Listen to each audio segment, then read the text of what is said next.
کے زبان سے، اگر اس کا عقیدہ صحیح نہیں ہے، اس کا ایمان صحیح نہیں ہے، ان تینوں سوالوں کا جواب وہ نہیں ہے۔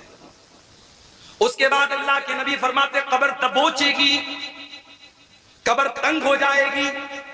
ہائے ہائے، عبد الغفار صاحب آپ بہت تقریریں کیا کرتے تھے، بہت آپ نے قرآن کی آیتیں پڑھ پڑھ کے سنائی ہیں، آپ کی قبر میں آپ کا کیا انجام ہوگا؟ ارے میری کیا حیثیت ہے؟ یہاں نبی کے صحابی کا میں آپ کو واقعہ سنا رہا ہوں، نام نوٹ کر لو میرے نوجوانوں۔ اگر فیس بک پر کبھی فالتو چیزیں دیکھنے سے ٹائم مل جائے تو کبھی یوٹیوب پر جا کر کے اس صحابی کے بارے میں سرچ کر لینا، یہ صحابی کون تھے؟ سعد بن معاذ رضی اللہ عنہ۔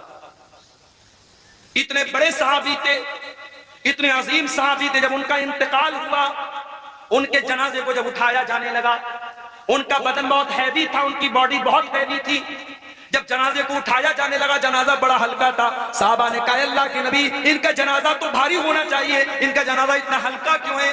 آپ نے فرمایا ان لہو حملۃ غیرکم، اے میرے صحابہ، سعد بن معاذ کے جنازے کو تم نے اکیلے نہیں اٹھایا ہے، فرشتوں نے بھی اٹھایا ہے۔ ان کے جنازے میں 70,000 فرشتے آئے تھے، 70,000۔ میں صحیح حدیث سنا رہا ہوں الحمدللہ، ایسا نہیں کہ میں سیمانچل میں بیٹھا ہوں تو کچھ بھی بیان کر کے چلا، صحیح حدیث آپ کے سامنے پڑھ کے سنا۔ سعد بن معاذ کی کہ جنازے میں 70,000 فرشتے آئے تھے۔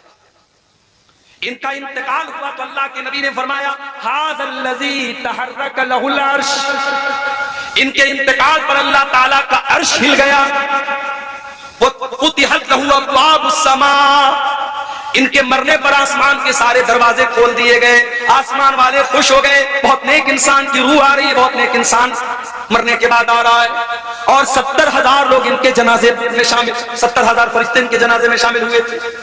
اتنے بڑے صحابی ہیں حضرت سعد بن معاذ رضی اللہ عنہ۔ اب ذرا غور سے سننا جو بات میں بتانے لگا۔ سعد بن معاذ کا انتقال ہو گیا، جنازے کو قبر میں اتارا جا رہا ہے، اللہ کے پیارے نبی وہی قبر پر کھڑے ہیں۔ اچانک جب ان کو قبر میں اتارا گیا، اللہ کے نبی کا چہرہ بدل گیا، آپ کے چہرے پر خوف کے اثرات آ گئے، ڈر اور بھے آپ کے چہرے پر نظر آنے لگا۔ آپ نے 3 مرتبہ کہا سبحان اللہ سبحان اللہ سبحان اللہ، پھر 3 مرتبہ آپ نے کہا اللہ اکبر اللہ اکبر اللہ اکبر۔ آپ کو سن کر کے صحابہ نے بھی بلند آواز سے اللہ اکبر کہا، بلند آواز سے سبحان اللہ کہا، پورا قبرستان گونج اٹھا نبی اور صحابہ کی تکبیر کے کلمات سے۔ صحابہ نے پوچھا اللہ سے کیا بات ہے؟ اچانک آپ کا چہرہ بدل گیا اور آپ تسبیح کے کلمات اور تکبیر کے کلمات پکارنے لگے، کیا بات ہے؟